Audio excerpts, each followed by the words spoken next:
क्षेत्रामध्ये स्मशानभूमी सुद्धा तेवढीच गरजेची आहे. कारण अंतिम क्षणी सुद्धा एक चांगलं त्या व्यक्तीचं हो. आणि अशा वेळी म्हणजे प्रभागात स्मशानभूमी, आम्ही आता दाभ्याची स्मशानभूमी बघतोय की अनेक वर्षापासून ते म्हणजे तिचा विकासच नाही आहे, तुमच्या इकडे आहे. अशा वेळी या संदर्भात तुमचं काय मत राहणार आहे, किंवा स्मशानभूमीच्या जागेसाठी सुद्धा काय तुम्ही म्हणजे लढणार आहे? सरकारही तुमचंच राहील? बिलकुल हो. तर इथे स्मशान घाटाचा प्रश्न म्हणजे एक शिवाजी चौक मध्ये स्मशान घाट झाला, तो पण 2012 मध्येच झाला.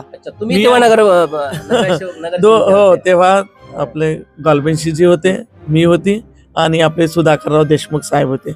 आमच्या तिघांच्या कारकिर्दीमध्ये तो स्मशान घाट झाला. पहिले तिथे पण फार विरोध होता, कारण तिथे वस्ती आहे, फ्लॅट स्कीम आहे, त्याच्यामुळे विरोध होता. पण आपण ते वेगळ्या पद्धतीनं हँडल केलं आणि त्याच्या भिंती वगैरे उंच करून आता तिथे म्हणजे खूप लोकांना त्याचा फायदा होतो, कारण आजूबाजूच्या एरियांचे सुद्धा तिथे येतात. त्याच्यानंतर कारण मानकापूरलाच आहे डायरेक्ट, मानकापूरला किंवा मग अंबाझरीला, त्याच्यामुळे एवढ्या एरियात लांब जावं लागतं. एवढ्या एरियात घाट नव्हतं. दुसरं घाट आहे ते दाभ्याला होतं, दाभ्याला आहे. तर तिथे सुद्धा आम्ही उद्घाटन केलं होतं, आम्ही दोघंही नगरसेवक गेलो होतो. पण ते डिस्प्यूटची जागा आहे. डिस्प्यूटची आता ते कोणाचा अधिकार काय आहे ते सँक्शन करून स्वतःची जागा का तुम्हाला कोणाचं डिस्प्यूट आहे? स्वतःची जागा पहिले आम्ही कॉर्पोरेशनची जागा ते आम्ही आमच्या हक्कात घेऊ आणि नंतर सुशोभित. आता सरकारही तुमचंच आहे, वर्त केंद्रात आहे, राज्यात आहे.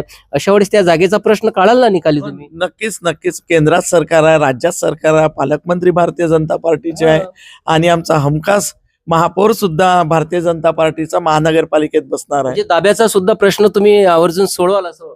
निश्चित सोडू आपण, नाही का?